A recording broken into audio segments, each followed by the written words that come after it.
Hi, this is Elisa with 60 Days to 60, where I'm sharing 60 things that I have learned in my almost 60 years of life. Today, I'm going to switch gears from what I've talked about before. I'm going to talk about something that I wish someone had said to me in my 20s. I'm very fortunate that I kind of figured it out on my own, but I wish somebody from like my future had come back and said, yes, this is worth it. And what I'm talking about is getting out of debt and staying out of debt.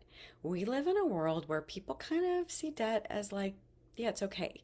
Now, we have a mortgage on our house. By debt free, I'm talking like credit card debt, spending money on things that you don't really need but you want. But like back in our early 20s, so I wanted to be a stay at home mom. And when we first got married, obviously we were both working. And then we had our first baby, and I stayed home, and we were going in debt every month. And it just seemed like no matter what I trimmed, it wasn't working.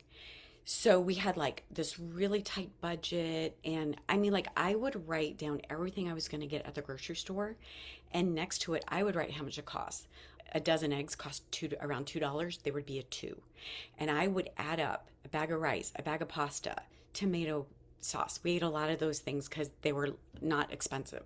And I knew the price of everything, and I would put it over there and I would add up, okay, I'm going to be spending $65 this shopping trip. And if it was not on the list, it did not go in the cart. Like, we would go without it because our budget was so tight so we could pay off all of our debt. We had some student loans, we had some credit card debt, and just from me being a stay-at-home mom, and we just weren't making much, and so the credit card debt was kind of going up. And we didn't have cell phones back then, but if we did, that's something like maybe we would have had to go without a cell phone. Like, we cut out a lot of things and made a lot of sacrifices. And we would look around, and people like coworkers and people who were in our income bracket, they were like doing all this fun stuff, and they were buying all this cool furniture, and they were doing all the, like, they were driving nicer cars, and we were like, what is wrong? What are we doing wrong?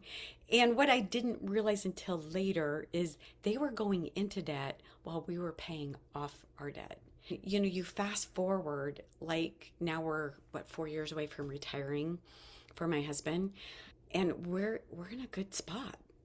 And not because like we make so much more, because I'm like I said, we were comparing ourselves to people who we were in the same income bracket.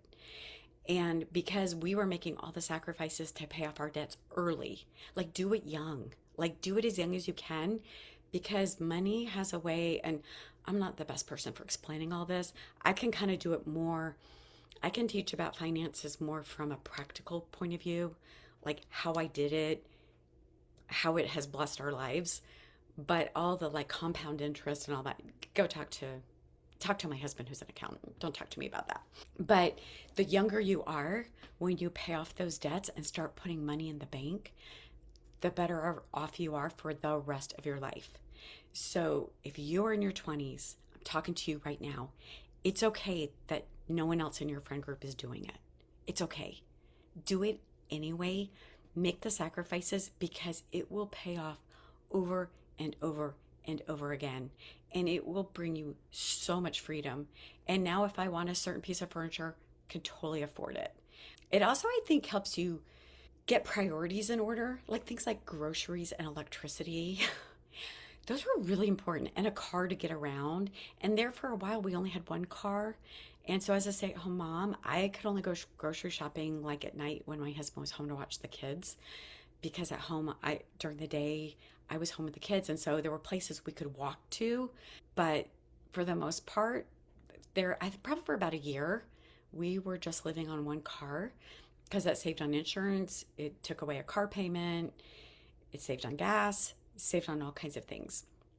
I learned to cook in the cheapest way possible and to make things taste good. I developed skills that came in handy over and over throughout the years that I never could have foreseen. So I'm just telling, I don't know. I'm telling you from my perspective, I wish someone had told me that, even though I kind of did it anyway. But I would have felt maybe a little better going through the sacrifices if someone had said, oh no, it's going to be so worth it. Keep the course, keep doing it. Pay off debts, don't accrue debts you don't have to have. If you do need a car, go with a cheaper model if you can. Minimize debt, avoid debt, pay off debt. Debt is not your friend. Less debt you have as you go through life, the more choices you will have and the more freedom you have. So anyway, hope that's helpful and have a great day, and I'll see you on the next video.